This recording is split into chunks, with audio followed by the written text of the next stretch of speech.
What if everything you've been taught about leadership is a lie? We've been fed the fairy tale that kindness, empathy, and love are the ultimate tools of influence, that being loved is the pinnacle of power. But history doesn't reward the gentle. It bows to the ruthless. Machiavelli's infamous question, "Is it better to be feared than loved?" isn't just a philosophical musing. It's a survival manual in a world where power is the only currency that matters. Think about it. When was the last time a nice leader changed the course of history? Love is fickle, dependent on the whims of people who will turn on you the moment you fail to please them. Fear, on the other hand, is predictable. It doesn't ask for gratitude. It demands obedience. The Roman emperors didn't rule through adoration. They ruled through terror, because terror works. The moment you prioritize being liked over being respected is the moment you surrender control. So ask yourself, are you playing the game of power, or are you just another pawn waiting to be sacrificed? We cling to the delusion that love is a stronger bond than fear because it feels noble, but nobility doesn't win wars or secure thrones. Look at the collapse of countless regimes led by beloved figures who were overthrown the second they showed weakness. Love is conditional, a transaction where you must constantly prove your worth. Fear, however, is a self-sustaining force. A leader who instills fear doesn't need to beg for loyalty. It's enforced through the primal instinct of self-preservation. Consider this. Why do people obey traffic laws? Not out of love for the system, but because they fear the consequences of disobedience. The same principle applies to kingdoms, corporations, and even social hierarchies. The moment you rely on love, you're at the mercy of human caprice. Fear, though uncomfortable to admit, is the more reliable motivator. It cuts through the noise of emotions and appeals to the basest level of human psychology, survival. The question isn't whether fear is moral. It's whether you're willing to do what's necessary to maintain power in a world that rewards the bold and crushes the sentimental. Mercy is the luxury of the untested. The moment you place morality above strategy, you've already lost. Machiavelli didn't argue for cruelty for its own sake. He argued for calculated ruthlessness because he understood the brutal truth. Weakness invites aggression. Look at nature. The lion doesn't negotiate with the gazelle. In human societies, the rules are no different, just better disguised. The leader who hesitates to punish betrayal, who prioritizes forgiveness over consequences, is sowing the seeds of their own downfall. Every act of mercy is perceived as an opening, a sign that you can be pushed further. Fear, when wielded correctly, isn't about mindless tyranny. It's about setting unshakable boundaries.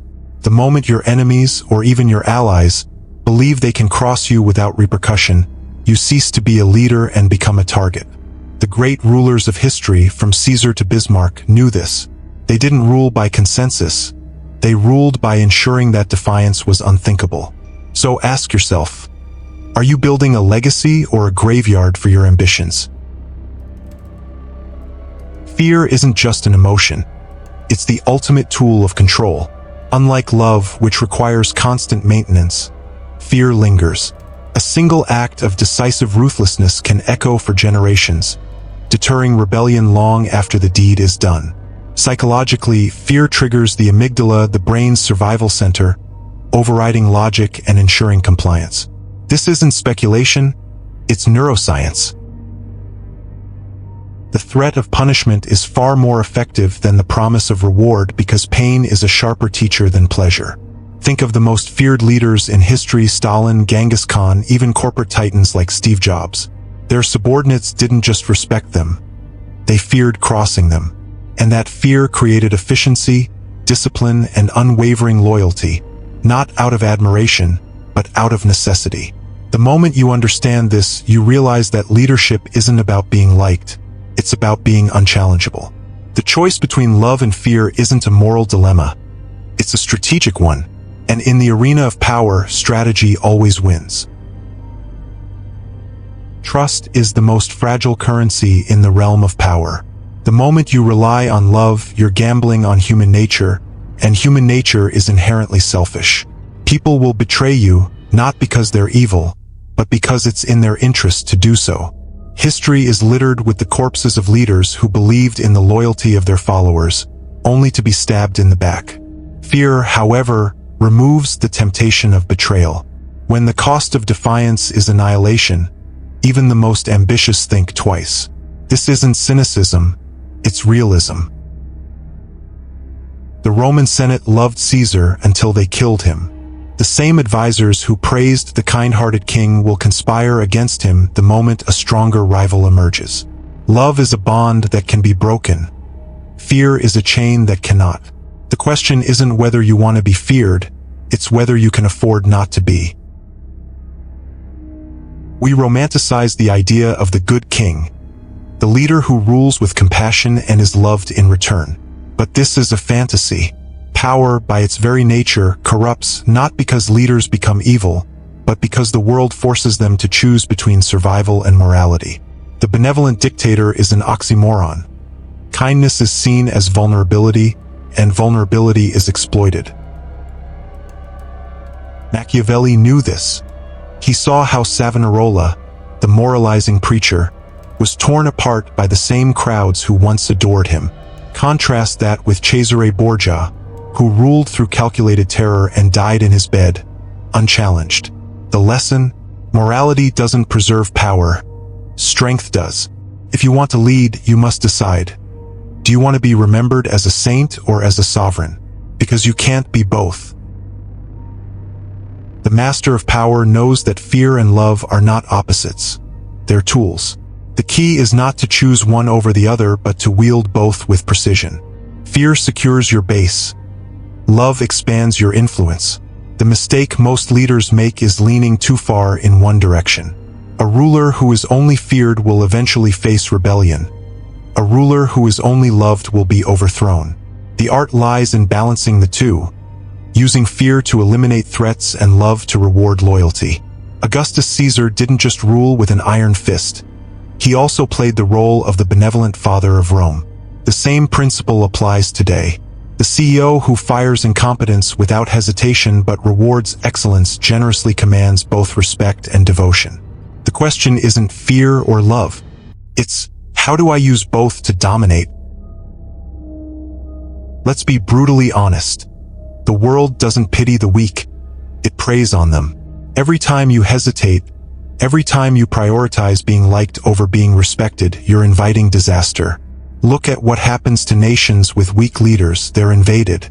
Look at what happens to CEOs who prioritize harmony over performance. They're ousted.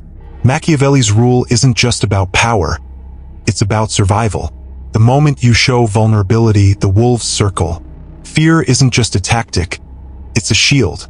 The leader who refuses to wield it isn't virtuous. They're volunteering for destruction. The choice is yours. Do you want to be the hunter or the hunted? Here's the uncomfortable truth. Morality is a luxury of the powerless.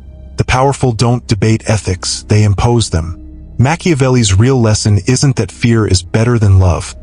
It's that in the pursuit of power, morality is secondary. This isn't an endorsement of cruelty. It's an acknowledgement of reality. The philosopher kings Plato dreamed of never existed because power doesn't reward idealism. It rewards results. So the question isn't whether fear is right. It's whether it's effective. And history has answered that 1,000 times over. The only real sin in the game of power is losing. So where does this leave you?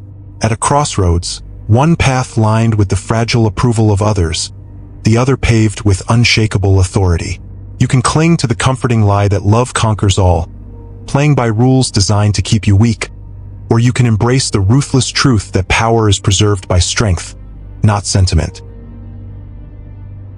Machiavelli's rule isn't for the faint of heart. It's for those who refuse to be victims in a world that rewards dominance. Think of every empire, every dynasty, every titan of industry. Their legacies weren't built on kindness. They were forged in the fire of calculated control. The world doesn't remember the kind. It remembers the conquerors Alexander, Napoleon, Rockefeller. Their names echo through history not because they were loved, but because they were unforgettable. But here's the razor's edge. Fear, once wielded, cannot be undone. It reshapes how you're perceived permanently. Choose love, and you gamble on loyalty that vanishes the moment you falter. Choose fear, and you command obedience that lasts even in your absence. Power isn't given, it's taken, and it's held by those ruthless enough to defend it. Look at nature. The wolf doesn't apologize for its fangs. The storm doesn't ask permission to rage. Why should you?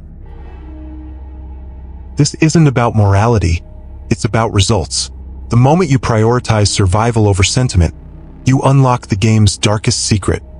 Fear doesn't just control people, it simplifies them. It strips away pretense and exposes the raw mechanics of human behavior. The choice is yours. Will you be loved and forgotten, or feared and immortalized? But hesitate too long, and the decision will be made for you by someone who didn't. Machiavelli's question was never really a question. It was a test, and how you answer it reveals everything about whether you're destined to rule or to be ruled.